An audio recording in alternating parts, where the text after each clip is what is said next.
پھر اس کو کبھی ہائی کورٹ اچھال کے پھینکتا ہے، کبھی اسٹے پہ چل رہے ہوتے ہیں. یعنی پولیٹیکل پروسیس مسلسل ایک بہت بڑے افراتفری کا شکار ہے، کیونکہ میں نے پہلے کہا کہ یہاں ادارے نہیں ہیں، افراد فیصلے کر رہے ہیں. اور پولیٹیکل پارٹیز کے اندر کے ادارے بھی اس طریقے سے چل رہے ہیں کہ ایک بہت بڑا لوٹ مار کا بازار گرم ہے. آپ 2024 کے الیکشن کے بعد آپ سینٹ کے الیکشنز پہ ذرا اپنا نظر رکھیں اور اپنے قلم اٹھا کے اس پہ ایک اپنا تجزیہ لکھیں، کیونکہ جس سماج میں ہم رہ رہے ہیں وہاں ادارے تو مفلوج ہو چکے ہیں. جس ملک میں ہم رہ رہے ہیں کہ وہاں تمام معاملات سازشوں کے بنیاد پہ چلتے ہیں، لیکن ہمارے اور آپ کے آئندہ نسلوں کا یہاں فیصلہ ہے، وہ آپ کا قلم ہی اس کو بہتر کر سکتا ہے، لکھ سکتا ہے. آپ سینٹ کے الیکشنز پہ ذرا توجہ کریں کہ کس طریقے سے 2024 کے سینٹ کے الیکشن ہوئے اور آپ کے صوبے میں باہر سے کون کون لا کے ان کو کس ادارے میں فیصلہ ہوا.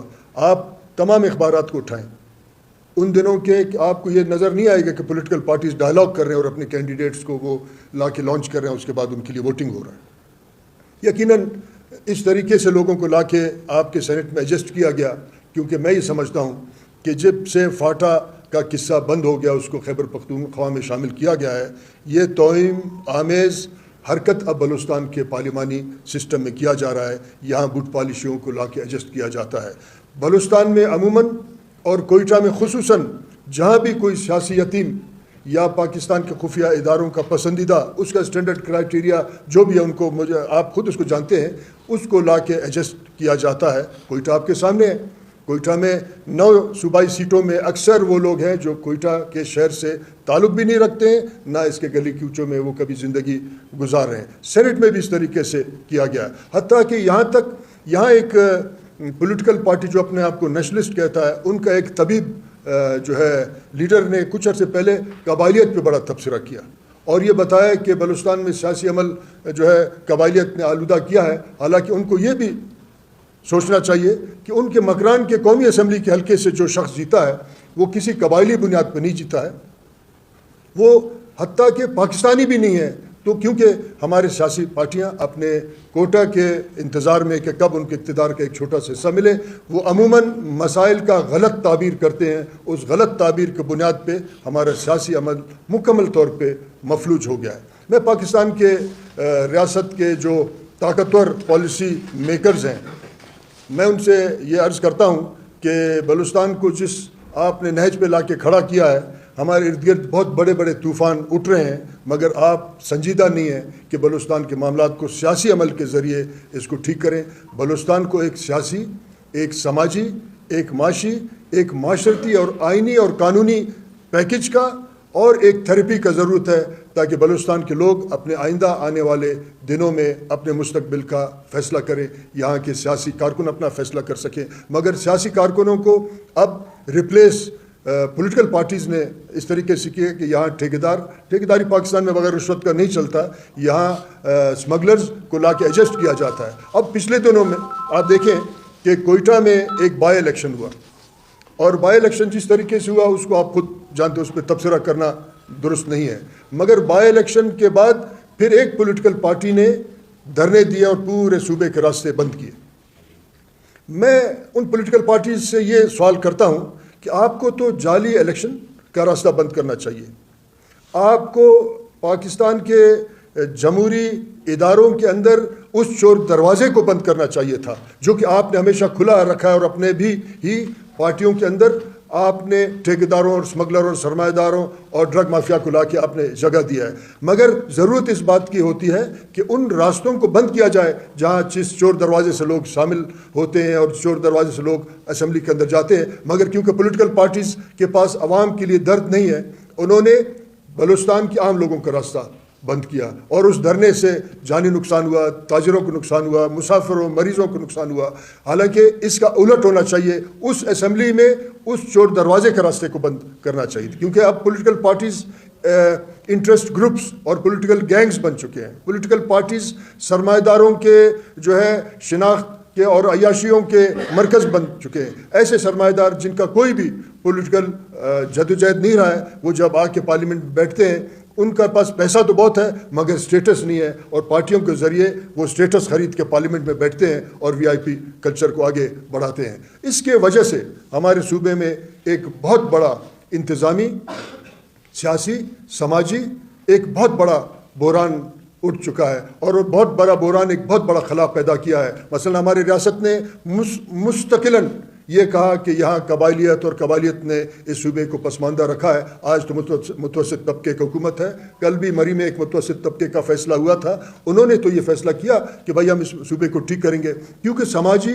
نظم کو بھی ریاست نے برباد کیا، اس کے ساتھ ساتھ سیاسی پارٹیوں نے اس سماجی نظم کو ریپلیس کرنے کے بجائے انہوں انٹرسٹ گروپس بنے، تو آج بلوچستان ایک بہت بڑے بحران سے گزر رہا ہے۔ اس کا بڑا مجرم وہ پولیٹیکل پارٹیز ہیں جنہوں نے ذاتی مفاد کے لیے اس صوبے میں تمام نظم کو برباد کر کے ایجنسیوں کے ساتھ جو ہے ساز باز کر کے ایک اپنا ذاتی کوٹا مختص کرانے کے لیے انہوں نے بات کی۔ آج آپ دیکھیں، اگر کل جو قلعہ سیف اللہ میں فیصلہ ہوا وہاں ریاست نہیں تھا، کل قلعہ سیف اللہ میں جو اغوا ہوئے، دہشت گردی ہوئی، وہاں ریاست کہیں نظر نہیں آئے، نہ پولیٹیکل پارٹی ہوئے۔ اس سماجی نظم نے اپنے اغوا کاروں کو انہوں نے سزا بھی دیا، ان سے اپنے بندے بھی چھڑائے۔ اگر وہ سماجی نظم نہ ہوتا تو میں یہ سمجھتا کہ آج ایک بہت بڑا ایشو پھر اس علاقے کے لوگوں کو ہوتا کہ ان کے لوگ اغوا ہو کے کہیں جاتے اور ان سے لوگ مطالبہ پیسوں کو کر رہے تو میں ان لوگوں کو خراج تحسین پیش کرتا ہوں کہ انہوں نے اپنے مدد آپ پہ اس دہشت گردی کے بہت بڑے واقعہ سے اپنے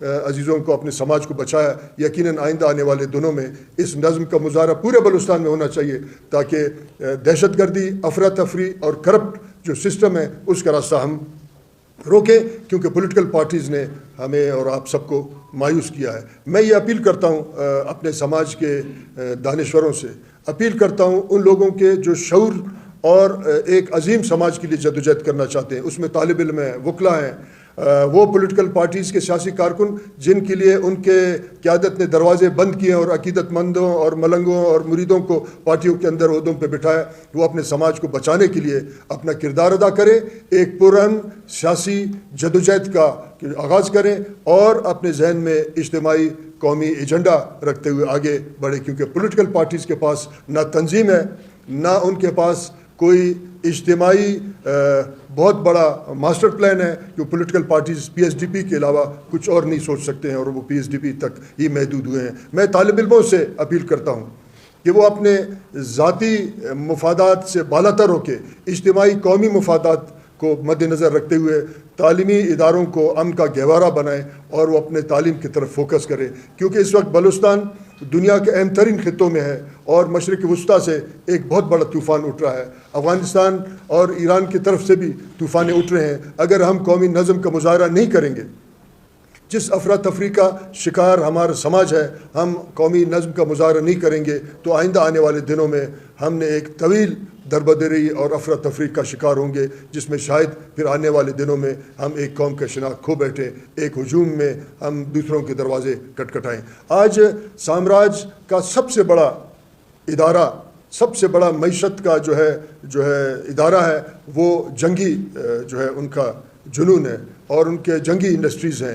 سامراج کو ان جنگ کی انڈسٹریز سے بہت فائدہ ہے اور وہ ہمیں اور آپ کے لڑا کے اپنے مفادات حاصل کر سکتے ہیں۔ آپ کے سامنے بہت سارے مثال ہیں کہ لیبیا میں خانہ جنگی کرانے کے بعد آج اس لیبیا کو مفلوج کر کے رکھ دیا ہے۔ افغانستان کے جنگ میں $800 بلین خرچ کیا اور وہاں ترقی کے راستے بند کیے۔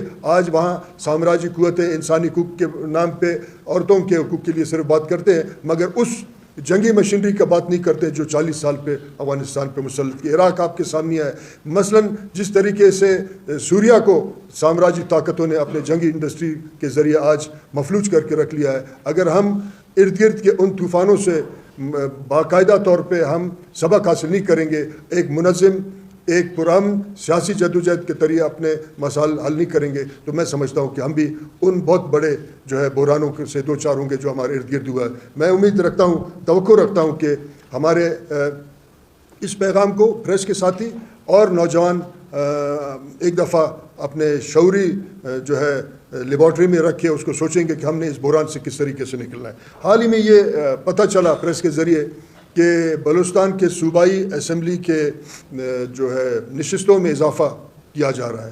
مجھے یہ سمجھ نہیں آیا کہ ریاست کو اور وفاق کو اچانک ہی کیسے خیال آیا کہ نشستوں میں اضافہ کرنا چاہیے. یہاں قانون سازی ہو رہا ہے کیونکہ یہ اس لیے نہیں کیا جا رہا ہے کہ بلوچستان میں نمائندگی نہ ہونے کا برابر ہے, اس لیے کیا جا رہا ہے کہ آئندہ آنے والے دنوں میں نئے نشستوں پہ ان لوگوں کو ایڈجسٹ کیا جائے جو لوگ پھر ریاست کی بوٹ پالشی ہیں اور اس لوٹ مار کے بازار کو 5 سال آگے بڑھائیں گے. میں اگر سیاسی کارکن منظم نہیں ہوں گے تو پھر آئندہ آنے والے 5 سال بھی ایسے لوگوں کو ایجاد کیا جائے گا کہ جو ان نئے نشستوں پہ بیٹھیں گے اور ریاست کے اس لوٹ مار کو قانونی اور پارلیمانی جو ہے سپورٹ کریں گے. میں یہ سمجھتا ہوں کہ اگر ریاست بلوچستان کے بارے میں سنجیدہ ہوتا, نشستوں کو میں اضافہ کرنے کے بجائے وہ انسانی حقوق کے اس بل کو آگے لاتے جس کے تحت ہمارے لوگ مسنگ پرسنز ہیں, یہاں ریاست کے ادارے لوگوں کو اٹھا کے لے جاتے اور کوئی ان کا پوچھ گچھ نہیں ہے. یہ ایک بہت بڑا آنے والے دنوں میں پھر سیاسی کارکن کے لیے چیلنج ہے. اگر سیاسی کارکن اپنے قومی حقوق کو اپنے لیے جو ہے ترجیح کا بنیاد نہیں رکھیں گے تو پھر میں سمجھتا ہوں کہ پھر ہم مزید آگے بحرانوں میں جائیں گے.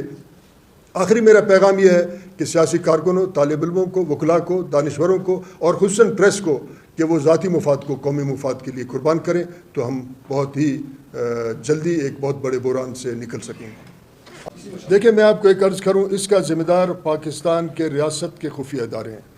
اگر وہ سیاسی عمل کو شفاف طریقے سے, جمہوری طریقے سے آگے بڑھاتے تو لوگ اس سیاسی عمل کا حصہ بنتے.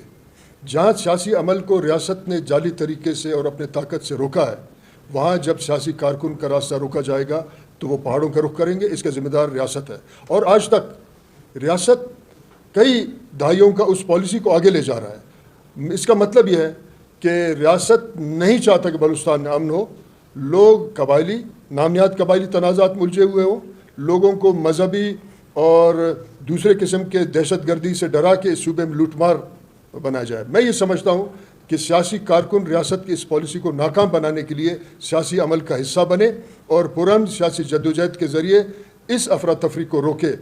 اگر ریاست سیاسی پارٹیوں کو یعنی جعلی طریقے سے ان کا راستہ نہیں روکتا, یہ نوجوان جو آج پہاڑ کی طرف گئے ہیں اور کوئی بھی ان کو مدد کرے وہ مدد لے رہے ہیں, تو اس کا ذمہ داری پاکستان کی ریاست اور اس کے اداروں پہ ہے کیونکہ انہوں نے سیاسی عمل کو روکا ہے. میں آپ کو یہ عرض کر رہا ہوں, جب سینٹ کا فیصلہ ہوا 2024 میں تو جس صوبے میں پہلے ہی بے چینی ہے, پہلے لوگ یہ سمجھتے ہیں کہ ان کا سیاسی نمائندگی نہیں ہے, آس پاس سے ٹھیکیداروں کو 4 سدے سے لوگوں کو اٹھا کے کیا ضرورت ان کو لایا. ان کا مطلب ہے کہ ریاست کا پالیسی اس افراتفری میں. ایک بات.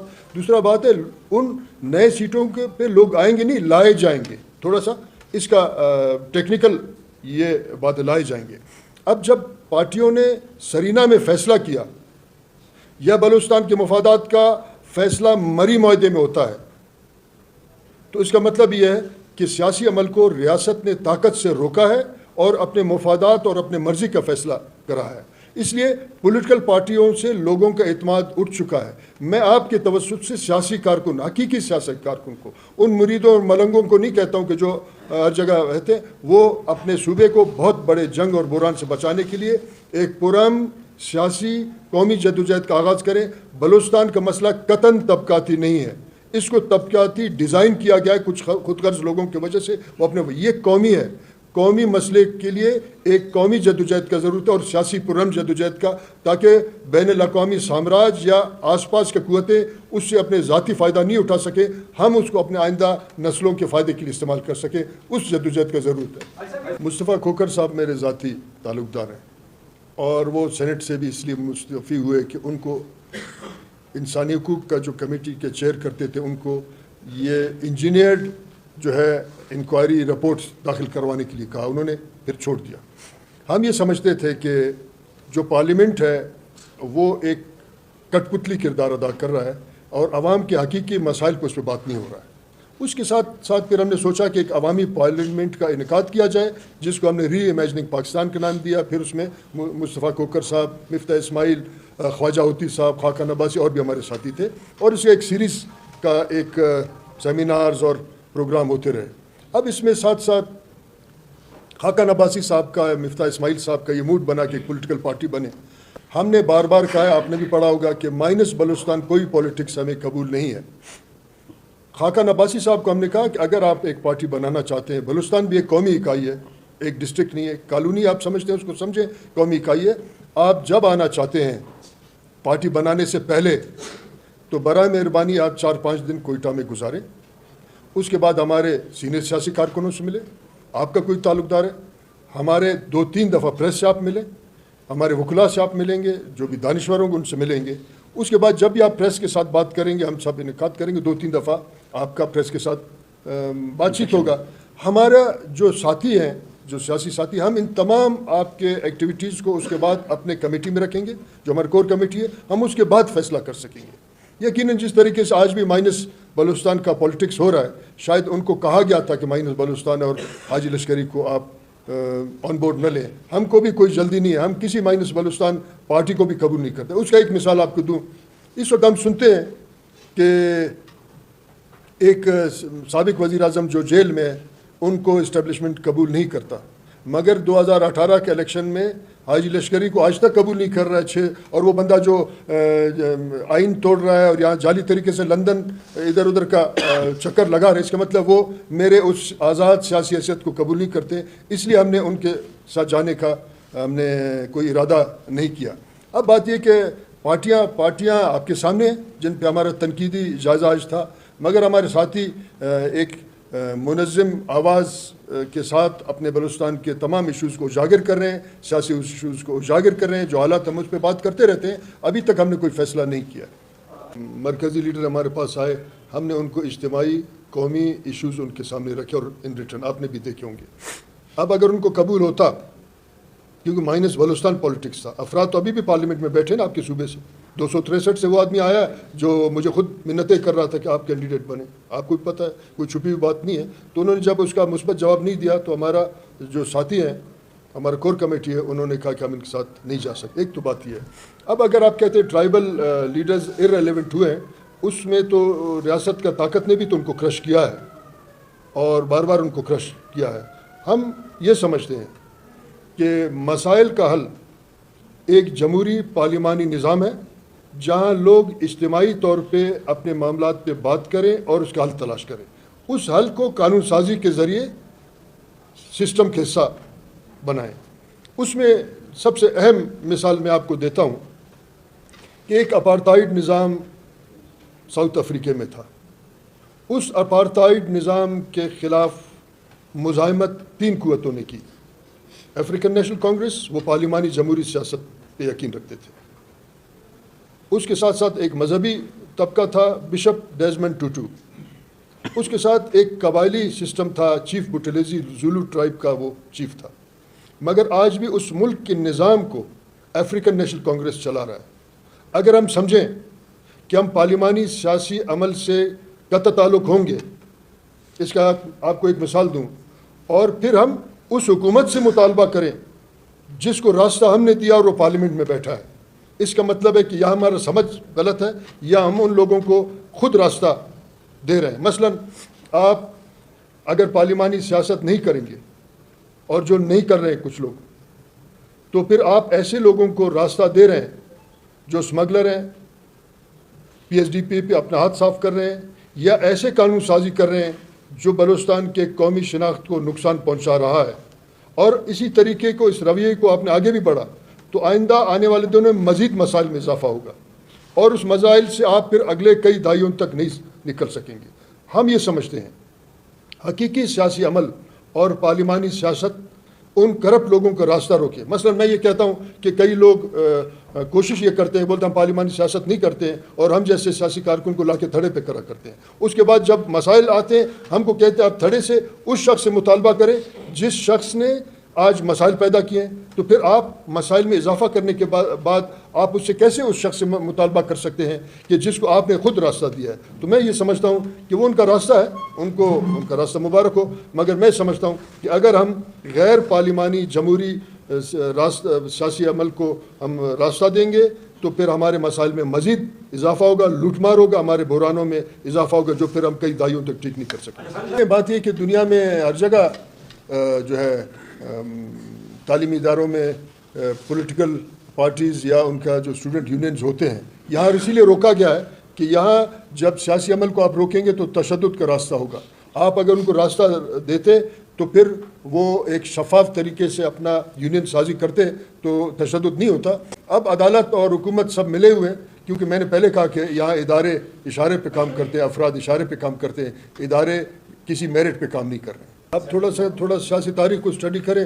15 مہینے، 18 مہینے، 3 سال، 2 سال کے بعد حکومتیں ٹوٹتی گئی ہیں، ٹھیک ہے. اور اس کے بعد وہی جن کا آپ نے حکومت ختم کیا وہ میدان میں آ کے لوگوں کے سامنے مظلوم ہوئے. ہونا تو یہ چاہیے تھا کہ ہر حکومت کو وقت ملتا اور اس کے بعد وہ احتساب کے لیے عوام کے سامنے پیش ہوتے.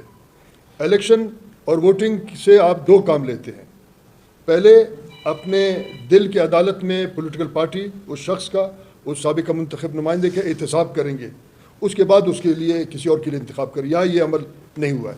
پھر 25 سال تو متواتر 1 یونٹ رہا ہے. ایوب خان کا ماشاء اللہ، ضیاء اللہ کا، سکندر مرزا کی یہ رہا ہے. تو یہاں سیاسی عمل کو کبھی موقع ہی نہیں دیا. اب ایک انجینئرڈ اسمبلی ہے مفلوج، جو آج بھی کسی اور ادارے سے کنٹرول ہوتا ہے. اسی لیے لوگوں میں مایوسی کا جو فکر ہے وہ ڈیولپ ہوا اور لوگوں نے تشدد کا راستہ اپنایا ہے. اس کا سائنٹیفک راستہ یہ ہے کہ اگر آپ لوگوں کو پتہ چلے کہ جعلی اور فارم 47 کے الیکشن نہیں ہوں گے، وہ اپنے حقیقی نمائندوں کو لائیں گے اور پھر 5 سال کے بعد اس کا احتساب کریں گے، تو یہ تشدد کا راستہ بند ہو جائے گا. کون سمسا نام تو لے، ڈرتے کیوں ہیں؟ اچھا ہندوستان کا نام لے رہے ہیں. کام ہوا. اس کے بعد آپ کے 9 صوبائی اسمبلی کے، 3 قومی اسمبلی کے سیٹوں پہ کوئٹہ شہر کے لوگ نہیں ہیں. بلوچستان کو خصوصی عمومی طور پہ ایک سیاسی یتیم خانہ بنایا گیا، باہر کے لوگوں کو لایا جاتا ہے. کوئٹہ تو عمومی افراتفری کا شکار ہے. یہاں فوراً لوگ نسلی اور زبان مذہبی معاملات پہ آ جاتے ہیں، باہر کے لوگوں کو ایڈجسٹ کیا جاتا ہے. آپ کو پتہ ہے کس طریقے سے کون کس کو ایڈجسٹ کرتا ہے. تو جو آپ کے نمائندے نہیں ہیں وہ شہر کو کیسے بنائیں گے، صوبے کو کیسے بنائیں گے؟ پاکستان ایک فیڈرل نیشن اسٹیٹ نہیں ہے. پاکستان ایک فرنٹ لائن اسٹیٹ ہے.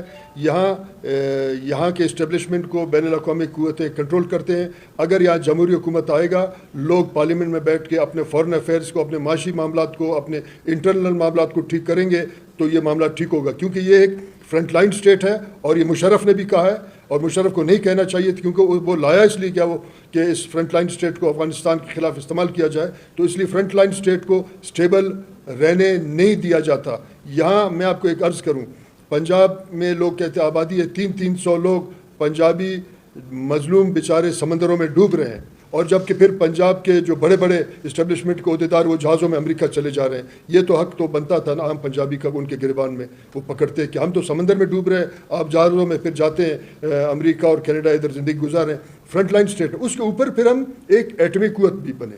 ایٹمی قوت کو by design systematic economic collapse کی طرف لے جایا جائے گا. جو لوگ ریٹائرمنٹ کے بعد آپ کا ملک چھوڑ کے جا رہے ہیں ان کا بھی اس افراتفری میں ہاتھ ہے. ان کو آپ ہی آ کے ان سے پوچھیں. اب میں آخر میں یہ بات کہتا ہوں، آپ کہتے ہیں ٹھیک ہو تمام پولیٹیکل پارٹیز، اب اسٹیبلشمنٹ کے ساتھ وہ کتنے ملے ہوئے، تمام پولیٹیکل پارٹیز کو چاہیے کہ ایک بڑے کانفرنس کے انعقاد کریں. اس میں نیشنل ایجنڈا کا جو ہے تعین ہو. اس میں عوام کا جو پولیٹیکل پارٹیز حکومت کے احتساب عوام کے ووٹ کے ذریعے ہو. وہاں شفاف الیکشن کے اصولوں کا تعین ہو. وہاں آزاد فورن افیئرز کا بات ہو. وہاں ایک شفاف معاشی نظام کا انعقاد ہو. تو میں یہ سمجھتا ہوں بحران سے نکلیں گے. مگر جب بھی پولیٹیکل پارٹیز COD کے تحت یہ طے کرتے ہیں کہ پولیٹیکل پارٹیز کو چور دروازے سے داخل نہیں ہونا چاہیے، تو پھر وہاں آپ کے طاقتور ادارے ایک نئے پولیٹیکل پارٹی کو بناتے ہیں اور اس کے بعد وہ بھی چور دروازے کے تحت آپ کے سر پہ مسلط کیا جاتا ہے. یہ طریقہ کار ہے. اس کا طریقہ یہ ہے کہ پولیٹیکل پارٹیز سب کے سب ایک دفعہ طے کر لیں.